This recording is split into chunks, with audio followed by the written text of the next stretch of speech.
જે પુરુષ કર્મમાં અકર્મ જુએ છે અને અકર્મમાં કર્મ જુએ છે, અર્થાત નિત્ય નિરંતર નિર્લિપ્ત રહે છે, તે જ વાસ્તવમાં કર્મ તત્વને જાણવાવાળો છે. જ્યાં સુધી તે નિર્લિપ્ત નથી થતો, અર્થાત કર્મ અને પદાર્થને પોતાના અને પોતાને માટેના માને છે, ત્યાં સુધી તે કર્મ તત્વને સમજ્યો જ નથી. પરમાત્માને જાણવાને માટે પોતાને પરમાત્મા સાથે અભિન્નતાનો અનુભવ કરવો પડે છે અને સંસારને જાણવા માટે પોતાને સંસાર એટલે ક્રિયા અને પદાર્થથી સર્વથા ભિન્નતાનો અનુભવ કરવો પડે છે. કારણ કે વાસ્તવમાં આપણે સ્વરૂપથી એટલે પરમાત્માથી અભિન્ન અને સંસારથી ભિન્ન છીએ.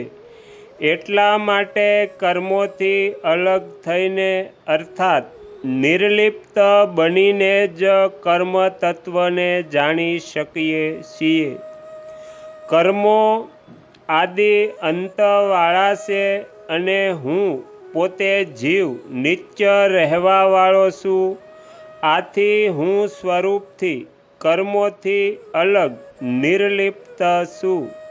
આ વાસ્તવિકતાનો અનુભવ કરવો એને જ જાણવું કહેવાય. વાસ્તવિકતાના મૂળમાં બેઠા વિના જાણવું થઈ જ કેવી રીતે શકે છે?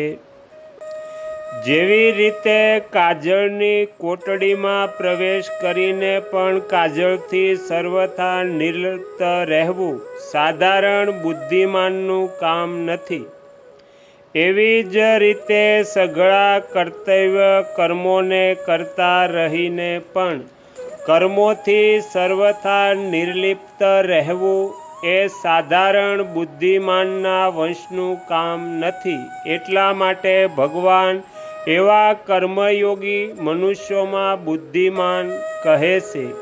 18મા અધ્યાયના 10મા શ્લોકમાં પણ ભગવાને તેને મેઘાવી એટલે બુદ્ધિમાન કહ્યો છે.